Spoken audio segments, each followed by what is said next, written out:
Tristan from More Beer Than Barra, and this time with a very different video to what you're probably used to seeing. Just coming up from total anatomical shoulder replacement. I had my surgery yesterday, so this is approximately 24 hours after the operation. I'm going to be honest with you, with my lifestyle, if I'd asked you to come up with the ultimate nightmare scenario, this is pretty close to it. Everything I love doing, and keeping fit, being active, going out into the great outdoors, four-wheel driving, fishing. It's all off the table for a long time. But I thought I'd document my journey. I've watched a lot of people's videos and experiences, which has helped me a lot, so I thought I'd repay the favour. My issue started about a year ago when I started noticing crunching and grinding sounds in my shoulder when I was doing things like dumbbell presses, and I'd had a limited range of motion in this shoulder for many years, for probably 20 years, but it really escalated about Easter of 2020, or just before Easter in 2024. I got it scanned. I did physiotherapy. I had ultrasounds.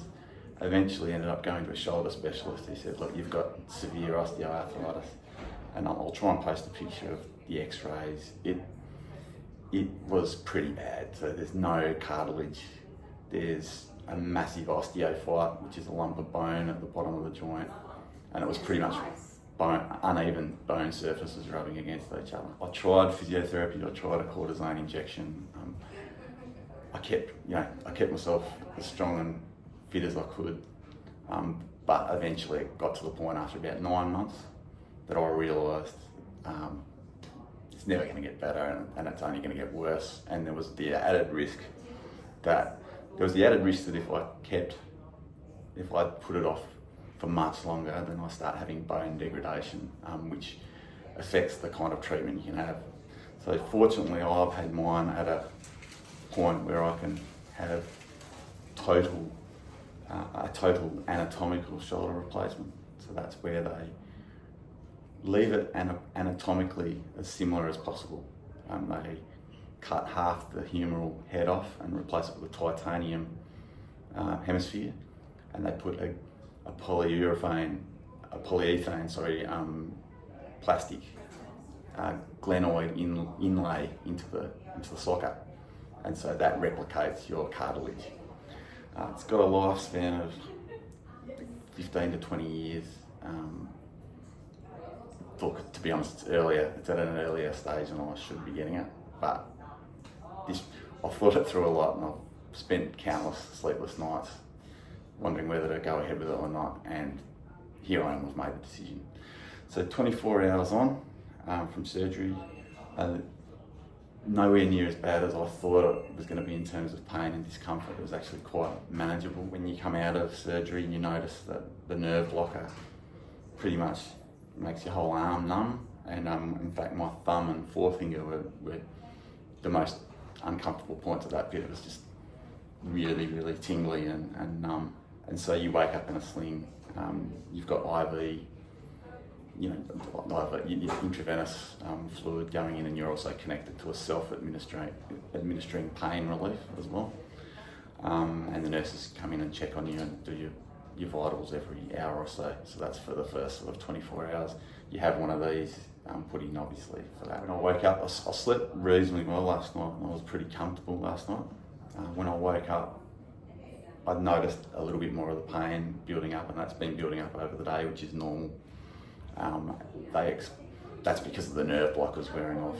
So I've now moved on. This is going to be coming out shortly, the cannula, and I'm going to be going to oral anti-inflammatories and painkillers. I'll confirm exactly what those are, but they're pretty strong, I think, for the next few days. I'm going to be in hospital until either tomorrow or the next day. I could have gone home today, but I don't feel well enough or confident. I still feel pretty lightheaded and a bit nauseous at times, but not too bad. The other thing that started today was some very low-key physiotherapy So I'll just show you quickly with this arm what it looks like. The first one they do is a supported cradle, so you use a cradled pendulum. So you cradle your arm and you rotate it, just gentle small circles while you're bending over. You do gentle neck movements side to side. You do wrist rotations to keep your wrist mobile, because obviously you don't want that getting stiff. I do sort of what I'd call a bicep curl with no weight. So you just, again, keeping that elbow active.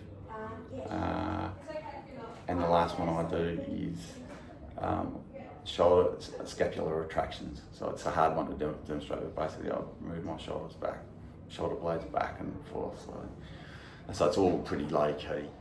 It's basically about keeping the shoulder joint and the elbow joint from seizing up or freezing while you're pretty much inactive in a sling.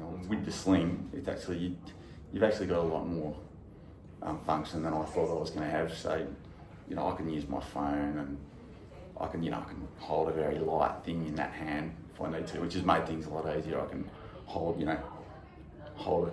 one end of a piece of clothing while I'm putting the other one on. Tank tops seem to be doing the job. These are the easiest things I can get out of. So obviously I'll put one arm into the tank top first, then put my head in, and then I can slide through. So there's the first thing I learned. Tank tops are the easiest thing to get dressed with. I'm here at St John of God Hospital in Perth, Western Australia at the moment. I live in Kununurra, but I've flown down for this operation. The surgeon I'm using is Dr. Sven Goebel, who's a very highly regarded shoulder specialist and gives presentations at conferences, and he's very well regarded. He's gone out of his way to reassure me, him and his team, and I felt very sort of reassured and that I was in good hands for this operation. I've got a follow-up appointment in 2 weeks' time. And I'm guessing at that time some of the physiotherapy activities will change a little bit, not too much. I'm going to be in this sling for about 6 weeks.